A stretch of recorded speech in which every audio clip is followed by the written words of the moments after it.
Hi, I'm back. This is week 2 of my learning how to vlog. Um, as promised, I am going to talk about how a diagnosis of being terminal with metastatic breast cancer has changed my life. Um, I noticed last week I used a lot of the word so I'm going to try to avoid that a little bit as I improve on my speaking. To give you a little bit of history, if you haven't read my book, by Tessa Ray, Hidden Scars, Tattoos on the Soul. It started out to be a book about cancer. It ended up being a book of my life and all the hidden scars I had to deal with, emotional, physical, a lot of stuff to deal with. But I'm here. A little bit of history about the cancer. To start with, when I was pregnant with my 4th child in 1996, going through into labor, something was wrong, and so ended up my liver enzymes were extremely high. And after a lot of tests and being followed by a specialist, about 9 months later, they diagnosed me with ulcerative colitis and a rare liver disease called primary sclerosing cholangitis.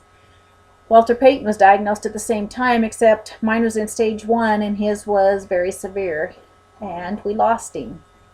The doctors told me that left untreated I had about 12 years. So here I just had a newborn baby. I have 3 other children, and so I go through all of the stages of, if they're going to live without me in 12 years, they might as well live without me now. So I stepped out of their lives and pursued my career, going to school. I was a technician at a semiconductor company. Anyhow, a year and a half later, after I dealt with all that, realized my children did need me and I needed to get back into their lives full force and make as many memories as I could.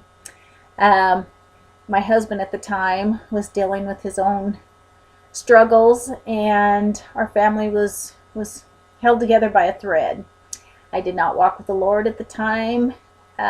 We just was having a horrific time. Anyhow, November of 1998, my baby was 2 years old, and my other ones was 7, 10, and 12. I found a lump over my left breast, and it was huge. So went to the doctor. He thought it was scar tissue and wanted to watch it. Anyhow, long story short, we ended up, after a lumpectomy and all of that, it was cancer, is cancer. And so after a couple of surgeons, I finally was told that I'd been so long without treatment and it's a rapid growing cancer that if I don't get going on chemo, my life will be at stake.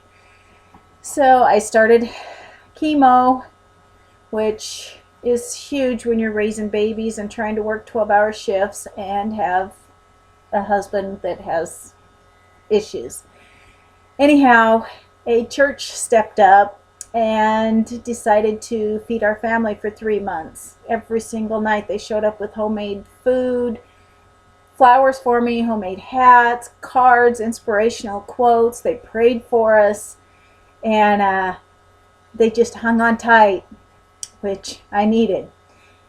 So anyhow, made it through 6 months of chemo, had my breast removed, surgery. The chemo was destroying my uterus and about bled to death, so I had to have a surgery for that, cauterize my uterus. So at that point we had to make a decision of no more kids, which I had 4 anyhow. But anyhow, 6 weeks of radiation, hair falling out, the whole works. I decided to go to the church and thank them for everything they had done. Walked in there and felt loved from the moment I walked in. Something had been missing in my life, and this was it. So I became a member of that church and started growing my relationship with the Lord.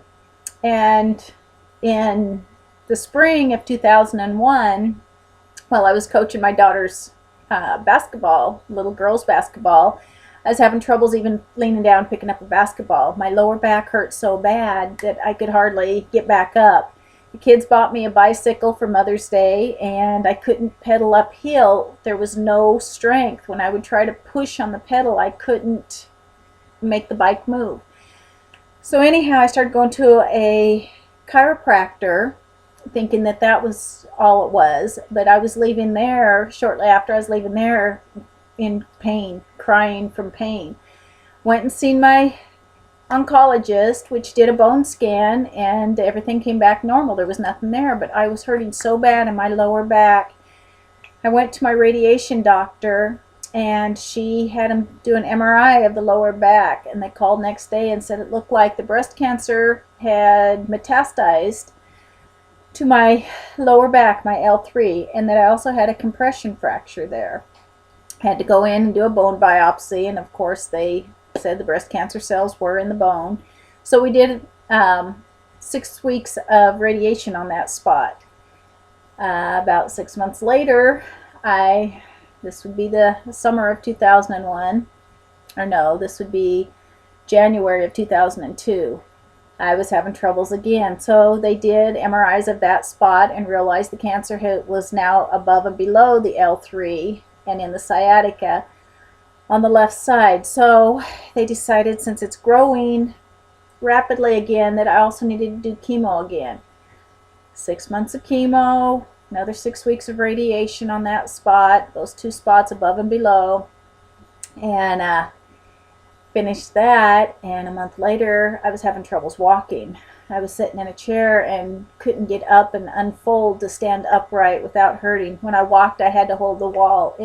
Excruciating pain. So then they decided to do MRI from the top of my head down to below my pelvis, and told me that I had a spot in my neck that they could radiate, but that the pelvic area was massively amount of lesions, and there's nothing they could do for it. Can't radiate it. Chemo obviously wasn't helping, since I just finished 6 months of chemo. So basically the doctors told me to get my affairs in order, that possibly within a year I'd no longer be here. Those diagnosis is kind of hard when you have 4 babies and a husband with struggling issues, and you're the breadwinner for the family. Anyhow, took the family to Disneyland, enjoyed it, and then my radiation doctor told me there was a trial out there. It was still in the trial stages, and to talk to my oncologist and see if I could do it. It was called Herceptin. And at the time, it was showing really good results if they gave a third of the dose once a week. So my oncologist started me on that treatment. I have a port in my chest. We started once a week. I'd go every Friday after work. I'd stop by there and have my treatment. Gave me flu-like symptoms, pain, bone pain, but we were dealing with it. Shortly after that, I don't know, a few months afterwards, the trials showed that actually if you took the full dose once every 3 weeks was more beneficial. So we started that. I reevaluated my life.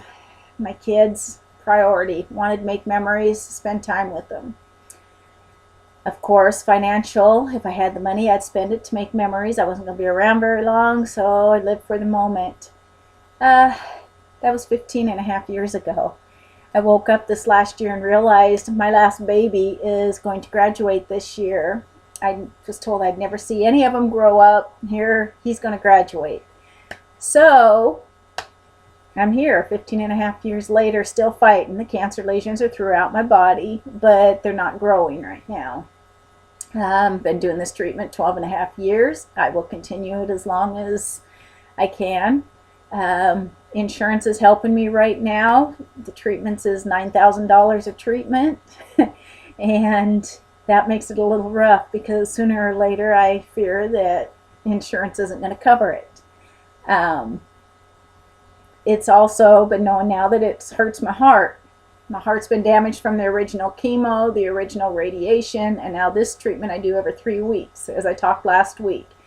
But that's where we are. That's the history, that's the diagnosis. You live with it.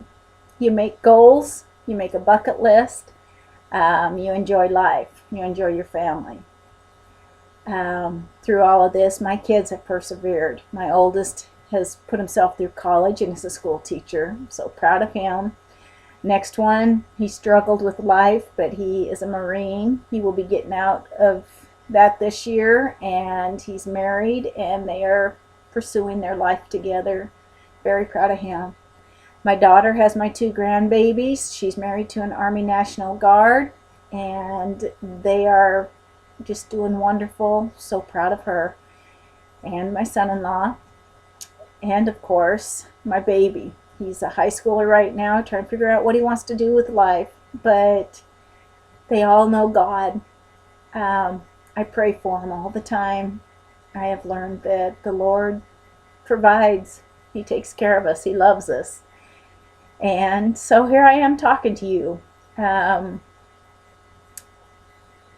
know life's rough, but we can do this. Have a good week. I'll see you next week. One breath at a time.